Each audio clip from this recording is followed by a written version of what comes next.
Here in the third quarter, James drives hard to the basket and finishes. James the pass, Ray Allen, bang! Stolen by James. Miller ahead.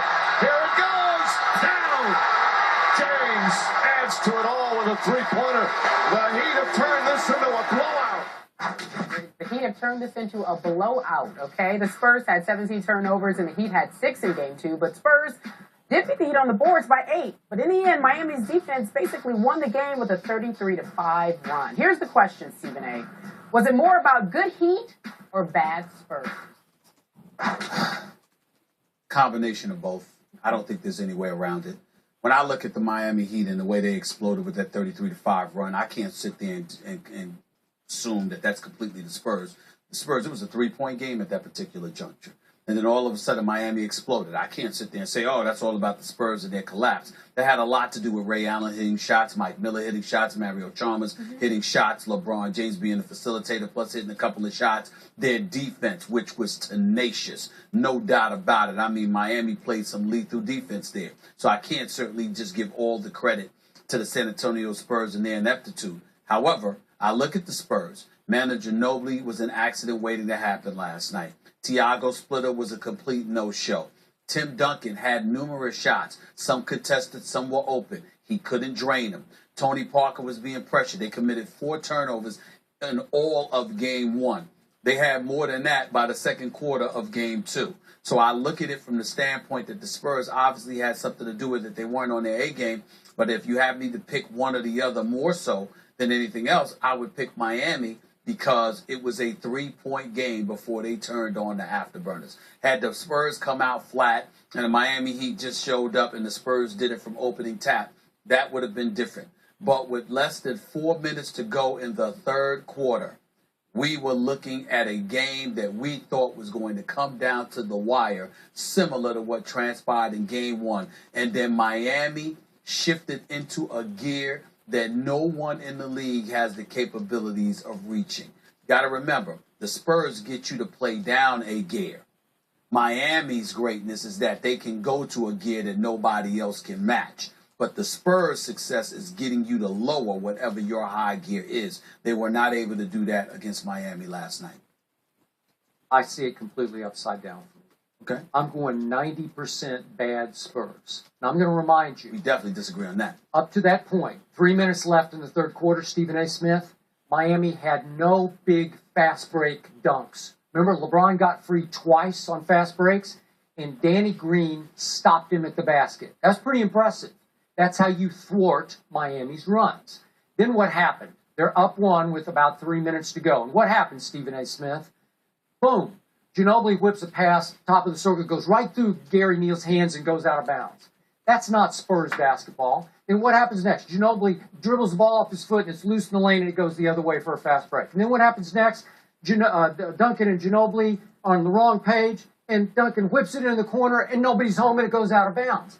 That's not Spurs. Those are ugly, eyesore turnovers, unforced errors that led to boom, boom, boom, which is exactly what you can't allow to happen in that building against that team.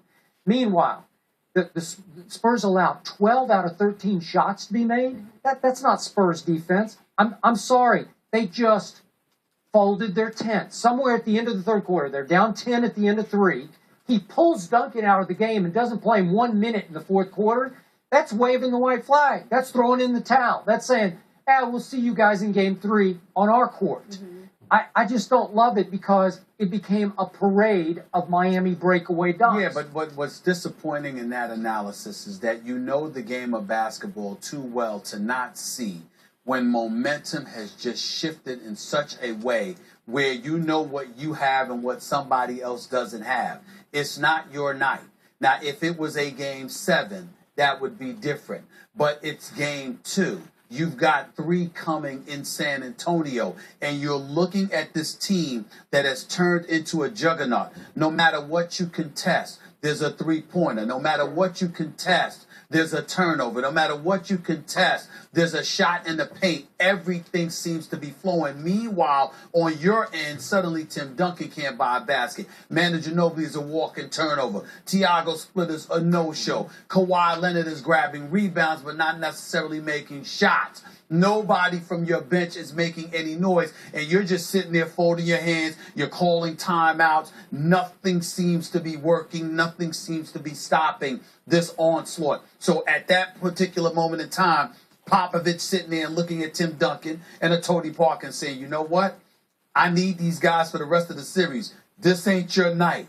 There's absolutely nothing wrong with that. Okay, in that 33-5 run, the Spurs turned it over 6 times. 6 times? I agree, but what I'm saying, but all you're doing is buffering my point, because the fact that they were turning the ball over, you're seeing an uncharacteristic collapse. I remember last year last year I had to cover the Western Conference Finals. Instead of being on the road in South Beach, I was on the road in Oklahoma City. Okay, doing our show from a freezer. That's what I did. We did the show from a freezer, for crying out loud. Wow. Okay, trust me, you don't know where I was or what I had to deal with that time. My point, and I appreciate that people were very hospitable and all that stuff, but it wasn't the ideal circumstance. Was this in the meat packing district? All I'm saying, no, I don't know. I don't even know. The cab driver got lost. That's how bad it was. Wow. But the point that I'm trying to make to you, Skip, is very, very simple. Matter of fact, here's all you need to know. The highlight of my trip was the fact that you treated us out to dinner in Oklahoma City. That's the highlight of my trip. So my point to you is this.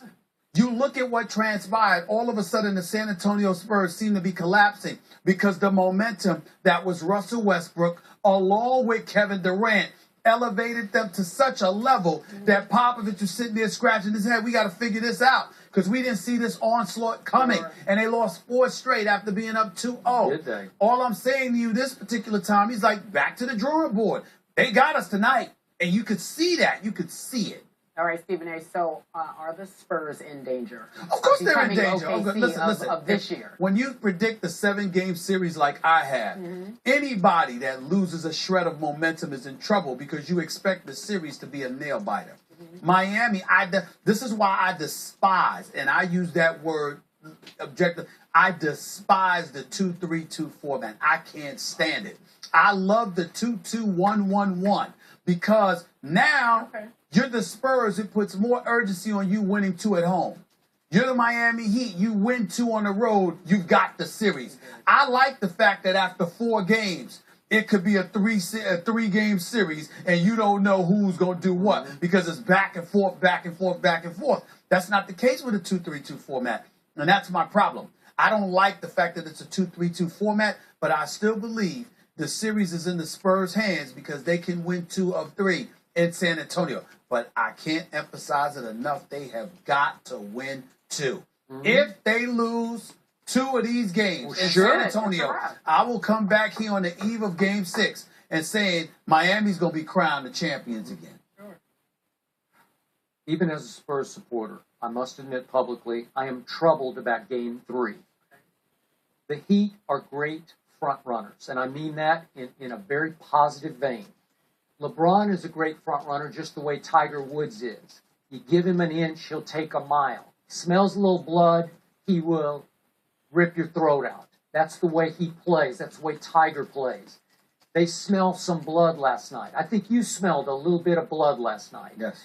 And it scares me for Game 3, which can be a turning. Again, the stat is 92.3% of the time in the 2-3-2, the Game 3 winner goes on to win. That doesn't have to be the case this time, but the difference this time is that obviously last year Miami stole Game 2 on Oklahoma City's court and then got to go home. So you had the better team at that point going home. Now you have a team that just got ripped from the throat, 33-5, at least going home. I've told you all year, I like the Spurs a little better on the road. Look at the playoffs this year. Show me one dominant performance at home by the Spurs. You can't find one. Even Game 1 against Golden State, remember that? They were down, 14 with Only 4 flip minutes? side to that, Skip, there weren't a lot of dominant performances when they won the title in 07 or 05. You know, a lot of times this is just the way the Spurs do things.